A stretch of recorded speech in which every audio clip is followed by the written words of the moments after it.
Take it away. Jess, did you see the SO2 recently? You know what? I promised myself, I told myself, don't do it. Don't do it. Don't do it. Just, it to me, it was one of those things like, you know, you're struggling for cash and the wife's going to the strip bar for an audition kind of a thing. You know she looks good, but you don't want to see it. You know, you don't want to see the reaction.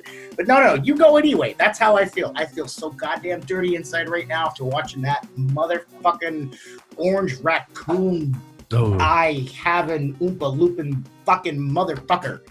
Like I cannot What part express made you retch the most? all of it. All of it was absolutely like pick one. It was the biggest one that really fucking bothered me was when he started parading out the little girl with brain cancer. To me, that one was just like, okay, in one breath before. Okay, let me just. I now know how it feels to be inside that man's head because it is just filled with fucking cotton candy clouds of bullshit and just ankle deep in the sewer of self-confidence that is not earned. That man is a fucking moron. And he is the most dangerous kind of moron because he's a fucking idiot that's in charge of shit. And a fraud. I mean, what I saw when I watched that was I saw a re-performance of who he became as he did The Apprentice and got popularized on television. Like, that's all he seemed to do there. He practiced his lines. He memorized it. He got experts to write half of it. And experts at lying on his behalf, not experts that actually know anything. And the people who helped him write that speech, honestly, if we lived in a world that I had control over, I would have them fucking publicly lashed. Like 10 lashes each, just for participating in that verbal, audio fucking rape of people's intelligence. Because realistically, the thing is don't get me wrong. I mean, there's a formula that they follow for doing these kinds of events. And I get that. I understand that. But they followed the recipe that they used was 6 parts of fucking bullshit to 6 parts of unbelievable amounts of fucking hypocrisy to like I'm surprised AOC didn't just jump up and fucking give him 2 flying fingers and call him the piece of shit that he fucking is. Well, she certainly did with those dagger stares she gave, right? All those memes people are putting out now. Like when he said we'll never be a socialist country and everyone roars and starts clapping. I know she didn't participate with that. So let's pick this apart real quick, okay? Okay. You start off by saying, talking about war. And it's the 75-year anniversary of D-Day, the blah, blah, blah. Okay, well, let's look at that for a minute. 90% of the people that had to participate in that war were drafted. They had no goddamn choice. Right. It was war or jail. And being ostracized in your community because now you're... This from a man who dodged the war in Vietnam because he had bone spurs on his ankles, even though he played lacrosse in college. Bone spurs. What a you know what I mean? Bunch of bullshit. Yeah. Okay. So then he braids these guys out, which don't get me wrong. I mean, that was a truly everyone wants to say it was the greatest battle in history, whereas I'm looking at it as the most fucked up thing that we've ever done to our fellow Americans and our fellow mankind on this planet. And I know there's a lot of history that the U.S. has done, but you sent people over to Russia Beach that was guarded by machine guns. Yeah.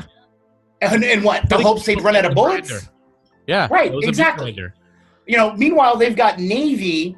The Navy is offshore putting these fucking troops in the water. They could have just sat in those fucking ships and bombarded that whole fucking beach with artillery shells. No. But let's send troops in to get fucking shoot to shit. I've seen Private Ryan. I've seen all the historical documents. 90% of the people that fucking died on that beach died getting the fuck out of that boat. Yeah. How the fuck do you get... My grandfather was a pilot and was captured not shortly thereafter.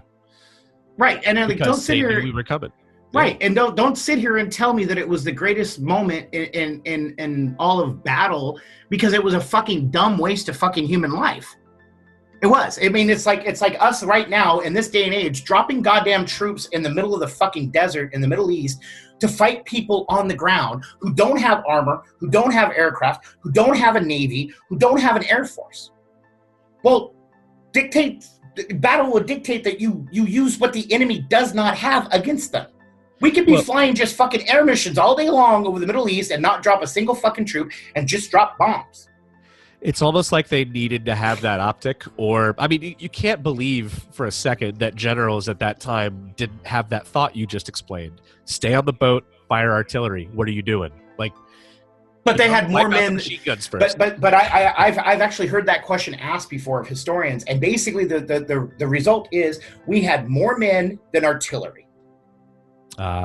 So and men are really, I mean, if you look at the way Churchill talks about it, I know I've said it before, that there's cables between him and the United States talking about their burn rate, and what burn rate was how many people they're willing to kill every day for their cause. Exactly. How many people can die for them. Yeah. Right. And everyone seems to forget the U.S. did not get involved in World War II until after Pearl Harbor. Well, because once Prescott Bush made his money, you know. Exactly. And everyone forgets about the Bushes and the Nazis. You know what I mean? Yeah. Everyone forgets that the Bushes were just hand in hand deep with the fucking Nazi movement. The other one that fucking got me was when he started then bringing out the people under that new law that they passed, who both just happened to be black people, who were in jail for vast amounts of years under a law that fucked them over just because of what they got busted for.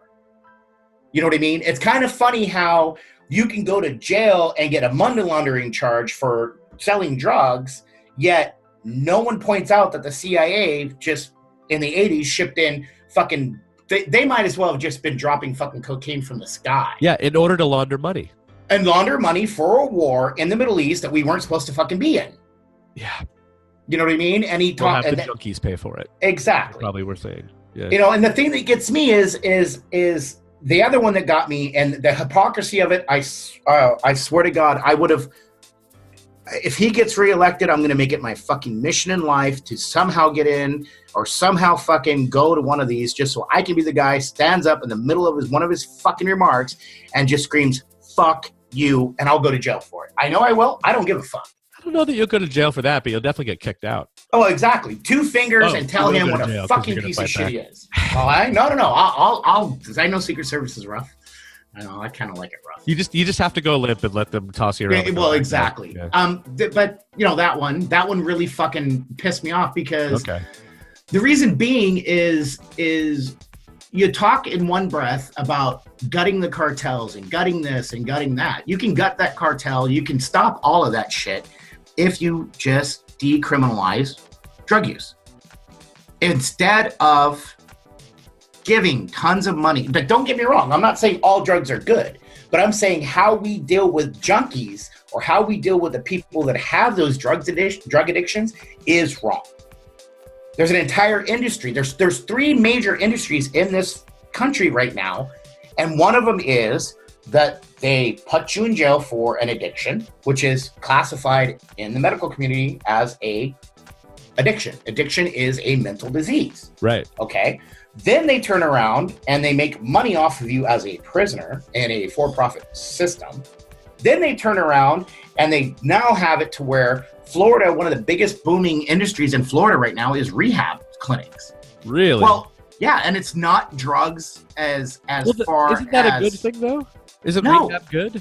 Rehab is good, but when you start making money and vast amounts of money off of rehab, let's look at what... They're turning a